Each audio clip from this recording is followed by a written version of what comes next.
¿Me escuchan? Sí, sí se escucha. Ya, ahora sí. Me tocó en el celular.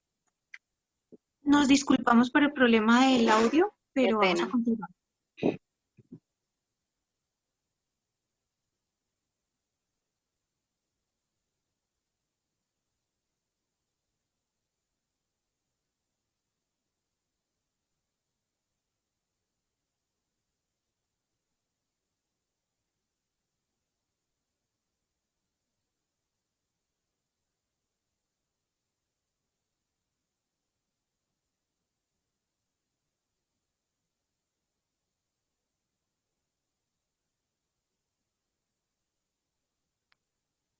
Dani, por favor, deja compartir pantalla.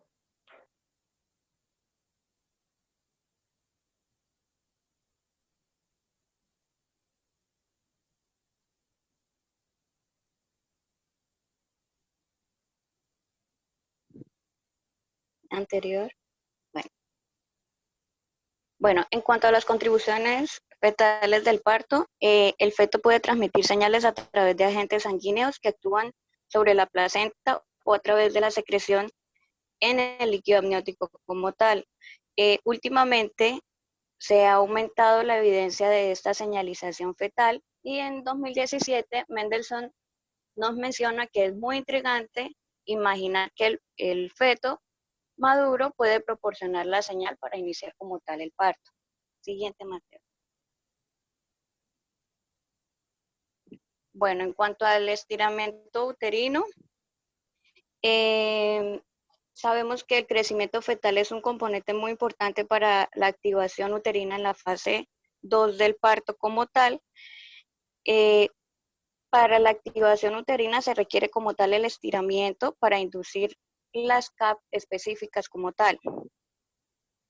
El estiramiento aumenta lo que es la expresión de la conexina 43, los receptores de la oxitocina y los niveles de péptido liberador de gastrina, que es un agonista estimulador para el músculo liso como tal.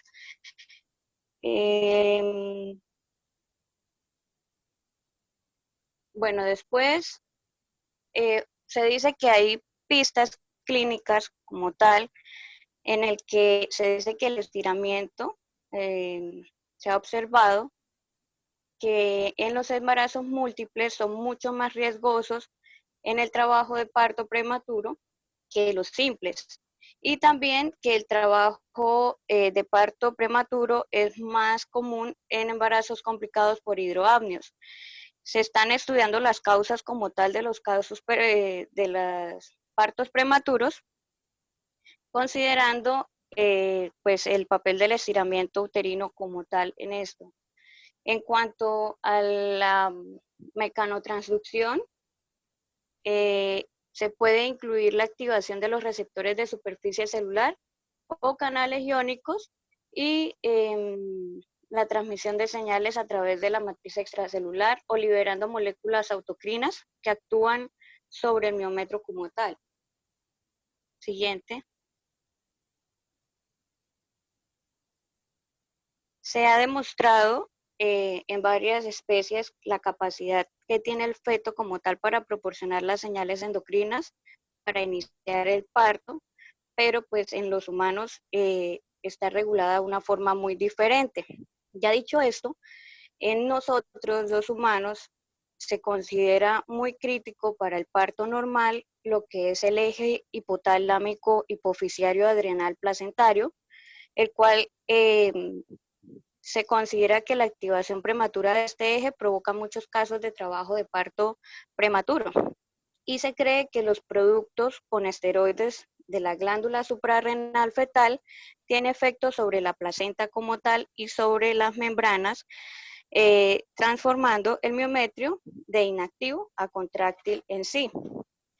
Hay un componente clave en la capacidad única de la placenta para producir grandes cantidades de hormona liberadora de corticotropina placentaria. Hay una hormona liberadora de corticotropina hipotalámica materna y fecal, que son idénticas, pero la diferencia es que la hormona liberadora de corticotropina hipotalámica está bajo retroalimentación negativa de glucocorticoides y el cortisol me estimula la producción placentaria de hormona liberadora de corticotropina. Esto hace que haya una cascada endocrina de retroalimentación que no termina hasta el parto como tal. Los niveles de esta hormona en el plasma materno son bajos en el primer trimestre y van aumentando desde la gestación hasta el último término.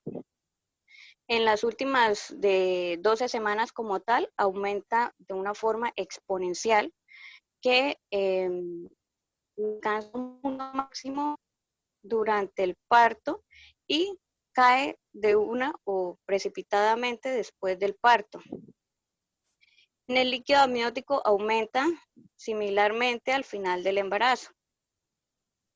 Se dice que también en embarazos en el que se considera que el feto está estresado por complicaciones, hay concentraciones de esta hormona mucho mayores, como ahí nos daban el ejemplo de mujeres con preeclampsia, en donde los niveles de esta hormona es 4 veces mayor en su placenta.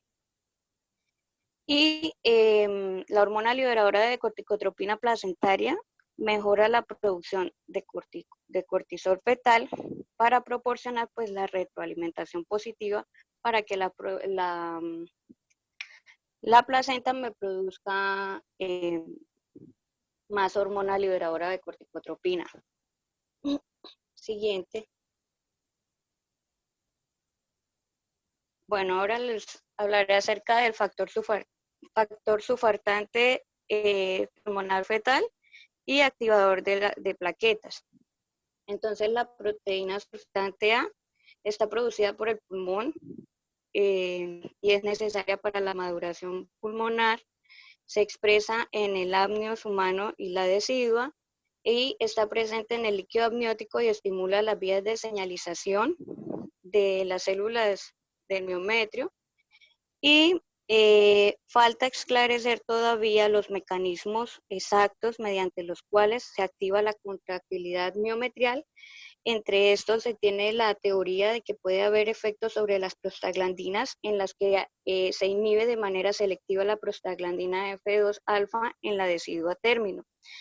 Además de la proteína surfactante A, aparece que en el pulmón fetal que el pulmón fetal forma el agente deuterotónico como factor activador de plaquetas y estos dos van a jugar un papel crucial en la señalización fetal materna para el parto. Siguiente. En cuanto a la senescencia de la membrana fetal, bueno, entonces se dice que al final del embarazo las membranas experimentan como tal un envejecimiento fisiológico al cual se le llama senescencia celular, en el cual el estiramiento y el estrés oxidativo me van a inducir a la membrana fetal manifestar una forma de inflamación estéril a la cual se le llama fenotipo secretor asociado a la senescencia y esto me va a propagar las señales inflamatorias, lo que me van debilitando aún más la membrana fetal y activa las señales en la decidua y el miometro para iniciar como tal el parto. Siguiente.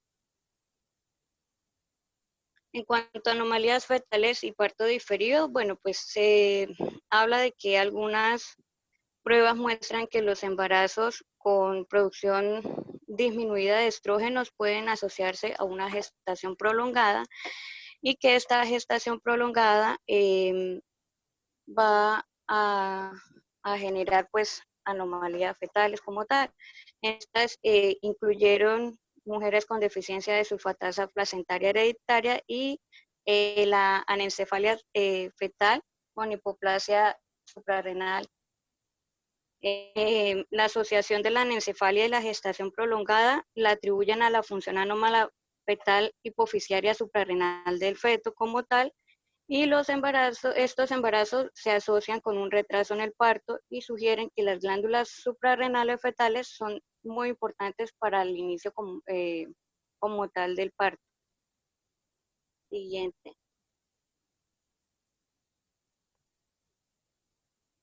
Bueno, entonces ahora vamos a hablar de lo que es la fase 3 del trabajo del parto lo que es un sinónimo a un trabajo de parto activo. Esta fase 3, como ya no lo habían mencionado antes, se divide en 3 etapas. Una primera etapa que ocurre cuando las contracciones son regulares en frecuencia e intensidad y tienen una duración suficiente para que ocurra un adelgazamiento cervical o lo que sería el borramiento y una dilatación cervical. Cuando esta dilatación llega a los 10 centímetros, le da paso a la segunda etapa, que es la expulsión fetal, que es como tal el nacimiento.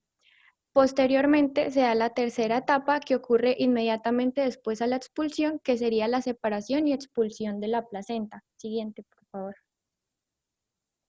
Entonces, para hablar de esta primera etapa tenemos que saber de las contracciones uterinas pues en el parto.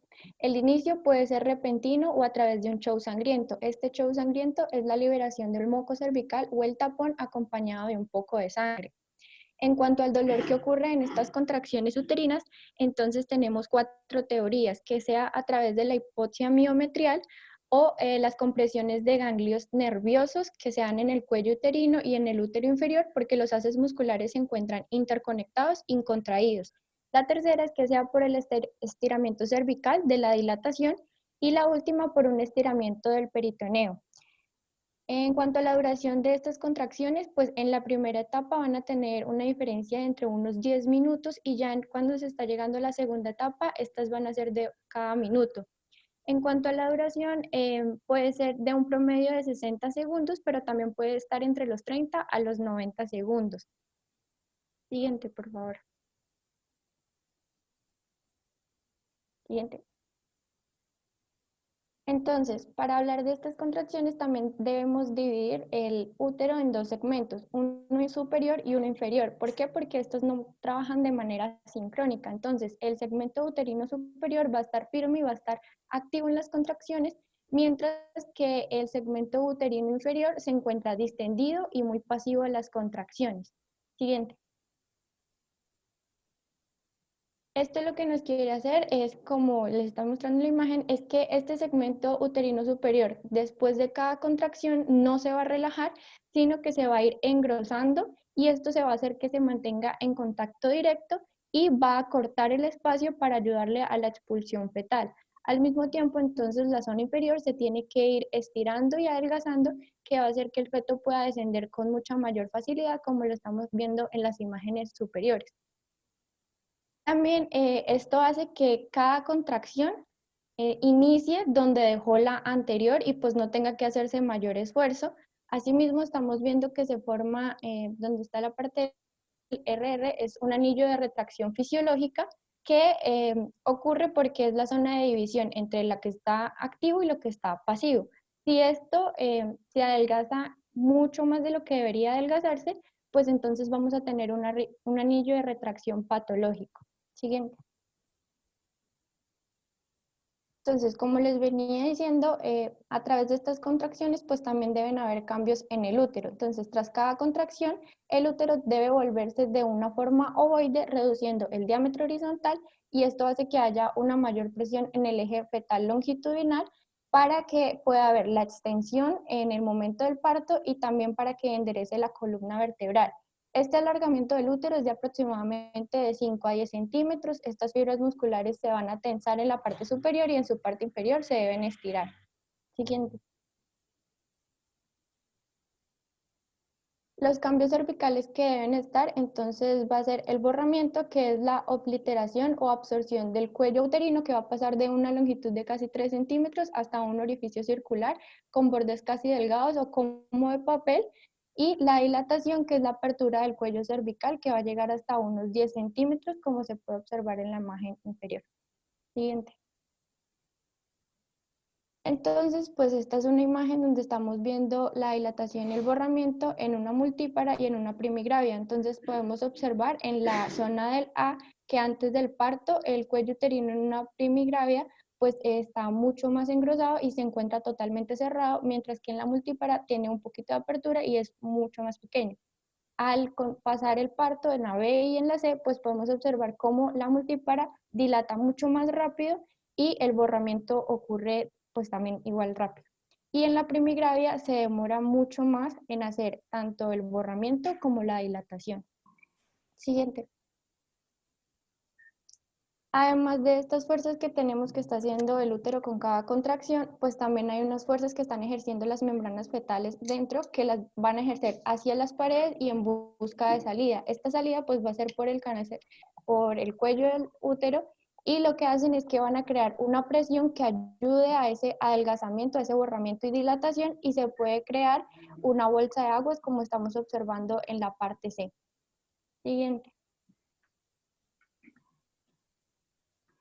En cuanto a las fuerzas auxiliares, entonces está pujar, que va a ser la fuerza que va a ejercer la madre en cada contracción, y son por los músculos abdominales y un esfuerzo respiratorio con la glotis cerrada. Estas contracciones no deben ser todo el tiempo, sino más bien constantes y que haya un descanso entre cada una. Siguiente. En cuanto a la segunda etapa del trabajo de parto, entonces que este es el descenso fetal, entonces tenemos que esta etapa comienza con la dilatación cervical completa y finaliza con la salida del feto. Entonces, en el patrón de descenso del trabajo de parto normal, se forma lo que es una curva hiperbólica típica cuando la estación de la cabeza fetal esta se traza en función de la duración del trabajo de parto. Entonces, durante esta segunda etapa, la velocidad de descenso es máxima y se mantiene hasta que la parte que se presente llega al piso perineal. Sabe que en las nulíparas, la parte que se presenta típicamente esta desciende lenta y constantemente. Sin embargo, en las multíparas, en particular las de alta paridad, el descenso puede ser rápido. Como vemos en esta gráfica, entonces el descenso activo por lo general tiene lugar después de que la dilatación ha progresado durante algún tiempo. Entonces vemos la división preparatoria, que esta incluye lo que es las fases latentes y de aceleración, la división de dilatación, que es la fase máxima pendiente de dilatación, y la división pélvica, que esta abarca tanto la fase de esa aceleración como la segunda etapa, que esta es concurrente con la fase dependiente máxima de descenso fetal. En cuanto a los cambios en el piso pélvico, entonces tenemos que en el canal de parto, este está apoyado y funcionalmente cerrado por el piso pélvico. Y el componente más importante del piso es el músculo elevador del ano y el tejido conjuntivo fibromuscular, que este cubre sus superficies tanto superior e inferior. Entonces, el músculo elevador del ano, este cierra lo que es el extremo inferior de la cavidad pélvica como un diafragma.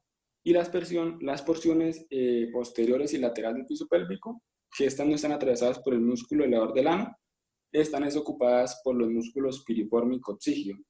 Entonces, durante el embarazo, el elevador del ano, por lo general, este experimenta hipertrofia, y en la contracción, lo que hace es que el elevador del ano atrae tanto el recto como la vagina hacia adelante y hacia arriba en dirección de la sínfisis del pubis, y por tanto actúa para cerrar la vagina. En cuanto a la tercera etapa, el trabajo de parto, que es la expulsión de la placenta y las membranas, entonces esta etapa comienza inmediatamente después del parto fetal e implica la separación y la expulsión de la placenta y sus membranas. Y a medida que pues, el recién nacido nace, el útero se contrae de manera espontánea alrededor de sus contenidos decrecientes. Entonces, en el momento en el que el recién nacido nace por completo, la cavidad uterina pues, casi se anula y el fondo uterino ahora se encuentra justo debajo del nivel del ombligo. Entonces va a haber una salida del feto, disminución del volumen uterino, una disminución del tamaño del útero, una disminución del área de implantación placentaria y se separa la decidua esponjosa.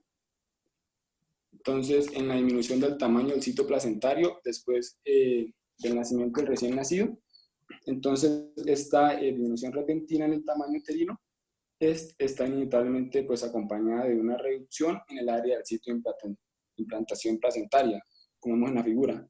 Entonces, para que la placenta se acomode a esta área reducida, esta se engrosa, pero debido a su elasticidad placentaria, se ve obligada a doblarse. Y el gran descenso en el área superficial de la cavidad uterina expulsa simultáneamente lo que son las membranas fetales, el amniocorion y la decidua parietal. Y después de que la placenta se ha desprendido, pues es expulsada por el aumento de la presión abdominal.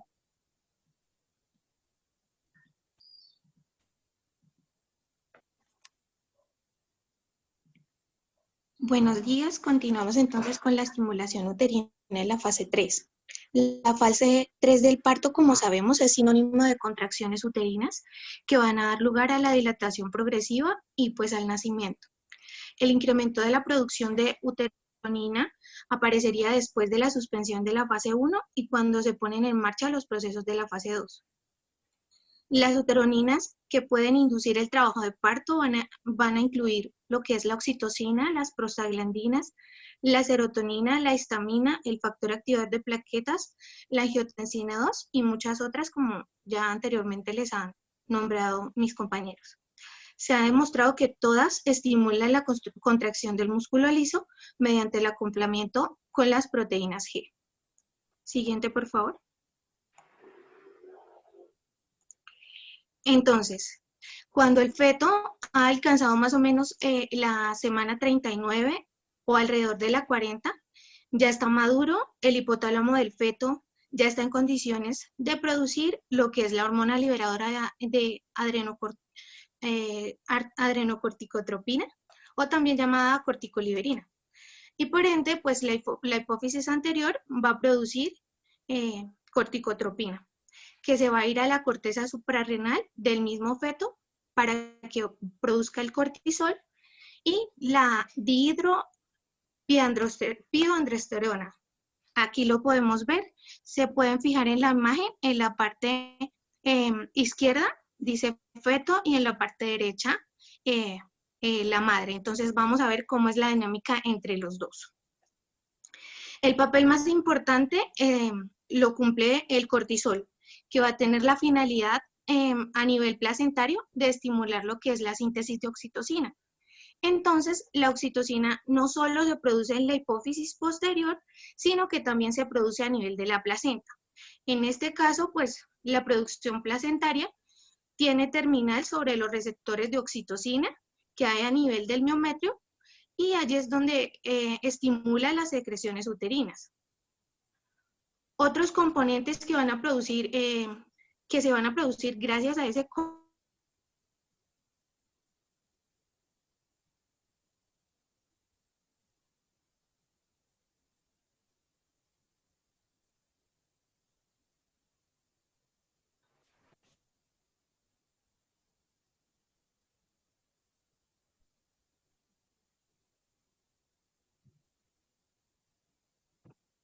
Adri, no se escucha.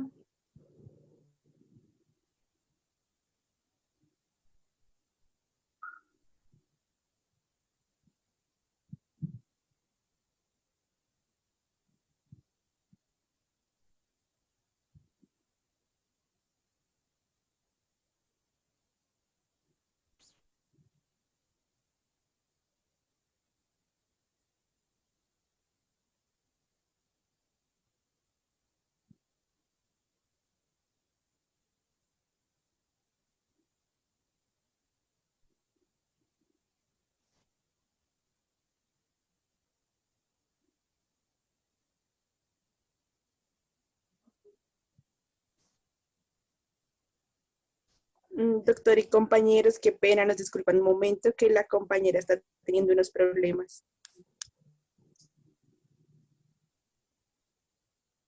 Esperamos.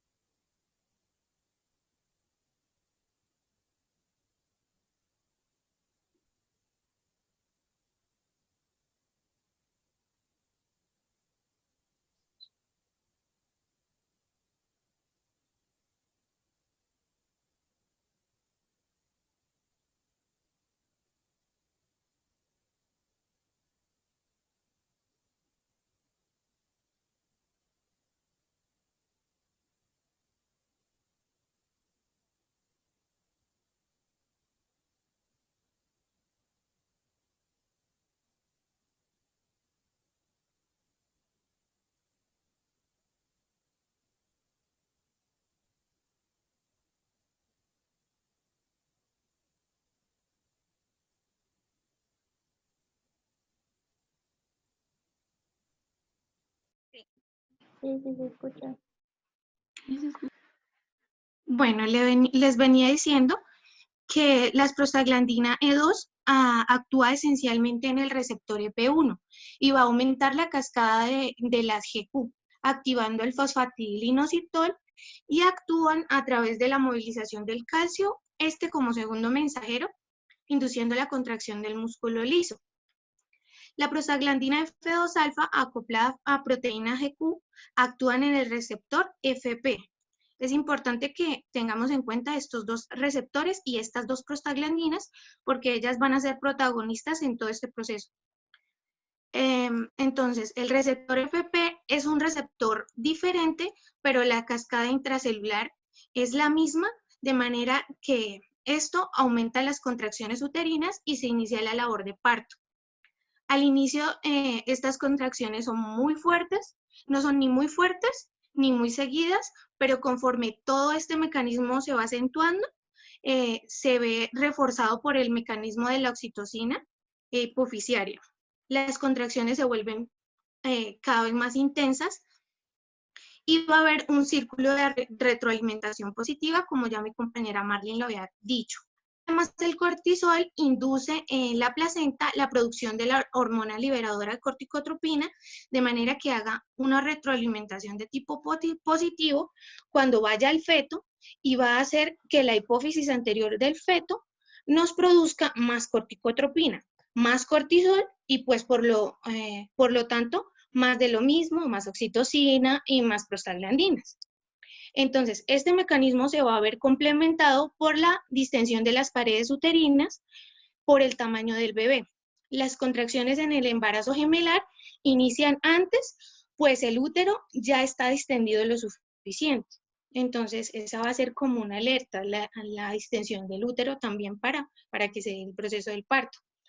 Por otro lado, la dihidroepiandrosterona, que se forma en la corteza suprarrenal, la placenta, puede ser convertida a estrona y a estriol. Y parte es 16A hidroxilato en el hígado fetal y la cantidad limitada en las suprarrenales. El sulfato de la 16A dihidroepiandrosterona, así formado, pues va a llegar a la placenta, donde gracias a la acción de la sulfatasa lo aromatiza para formar el estradiol, que es secretado hacia la circulación materna. Entonces, pues ahí vemos la conexión feto-madre. En el hígado es conjugado para formar sulfato de estriol, glucosidurato, de estriol y un conjugado mixto que se llama el sulfoglucosidurato. Este también es de estradiol y esta parte es secretada por la madre en forma de orina. Este es un desecho. El cortisol que viene de la madre es convertido a cortisona. Entonces vamos a ver la parte de la madre hacia el feto. Entonces, el cortisol que viene de la madre es convertido a cortisona para evitar que se vaya al feto y suceda una retroalimentación negativa. Y pues si esto sucede, disminuiría la producción de cortisol y esto no nos va a convenir. El cortisol del feto tiende a irse hacia la madre para generar el proceso de parto. Entonces, del feto hacia la madre es una retroalimentación positiva, de la madre al feto es negativa para evitar pues lo que ya les venía diciendo. Siguiente, por favor. Entonces, este cortisol, además de promover las contracciones uterinas, sirve para la preparación de los órganos y sistemas fetales para el parto. Y el papel más importante se encuentra en el cortisol producido en la corteza suprarrenal del feto, que pasa hacia los pulmones del futuro bebé. Está haciendo que se forme a nivel alveolar una sustancia tensoactiva, que es la sustancia surfactante, que va a reducir la tensión superficial. Como ven ahí en amarillo, el circulito amarillo señala el surfactante y la proteína A. Este es un fosfolípido que se llama dipalmitoil-lecitina, pero también tiene proteínas. Este es producido por los neumocitos tipo 2. Como sea, el surfactante ayuda a la expansión pulmonar. Entonces, el cortisol no solamente es importante pues, para iniciar las contracciones uterinas, sino que también para aumentar la sustancia tensoactiva y facilitar la respiración cuando el bebé nazca. Es una señal también de que ya está maduro el bebé. Si no hay cortisol, quiere decir que el bebé aún no está maduro. Por ejemplo, un bebé de 34 semanas, pues va a sufrir para respirar.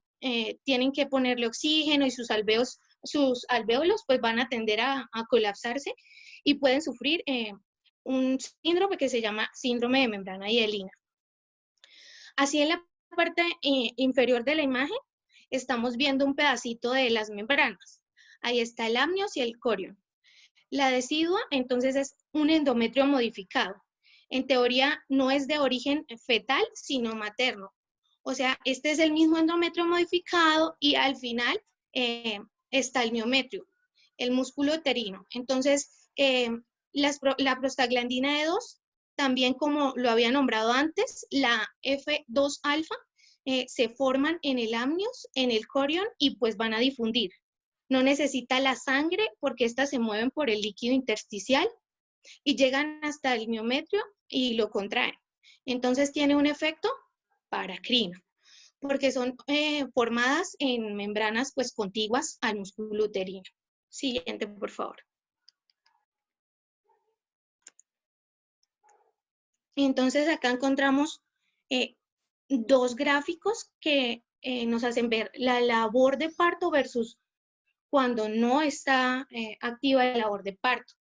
Mientras no hay labor de parto, los niveles de ZEB2, como pueden ver ahí, es un gen que regula la expresión y síntesis de la conexina 43, que ya les había hablado antes mis compañeros, y los receptores de oxitocina pues van a estar altos. La progesterona potencia la acción de este gen. Fijémonos en la flecha gruesa que sale de la progesterona a la izquierda de sus pantallas. Inicia que esto pues nos va a indicar que hay bastante progesterona y potencia el CEP1. Este CEP1 es una proteína codificada por un gen que va a inhibir pues la síntesis de la conexina 43 y de receptores para oxitocina. Entonces, pues los niveles bajos de conexina 43 y los receptores de oxitocina, que son proteínas asociadas a la contracción, van a indicarnos que aquí no hay labor de parto porque el útero está en reposo. Entonces, ¿qué es la conexina 43? Pues es la proteína, lo que forma la estructura de las uniones GAP. Esta es la proteína que forma la estructura de las uniones GAP. Entonces, tanto la conexina 43 como los receptores de oxitocina están disminuidos cuando la progesterona es alta. Ahora bien, cuando la progesterona baja, fíjense ahora en la flecha delgada que va, en la parte que va hacia la parte derecha de sus pantallas, ahí hay bajos niveles de CEP1 y el gen o la proteína no se forma en grandes cantidades. Esto pasa al final del embarazo. Entonces, como hay menos progesterona, hay poco CEP1 y CEP2 y ya no va a haber una inhibición de la síntesis de la conexina 43 y los receptores de oxitocina. Y si no está inhibida, entonces los niveles van a aumentar. Se incrementa la contractibilidad miometrial y se inicia la labor de parto. Entonces vemos que ambos factores son importantes, no solo que hayan estrógenos para formar receptores y uniones, sino también que los niveles de progesterona empiecen a bajar. Y por supuesto que el bebé mediante su cortisol fetal le diga a la placenta, oye, forma oxitocina, forma prostaglandinas, contrae, que ya tengo que salir. Siguiente, por favor. Doctor y compañeros, vamos a reiniciar porque ya se va a acabar el tiempo. Gracias.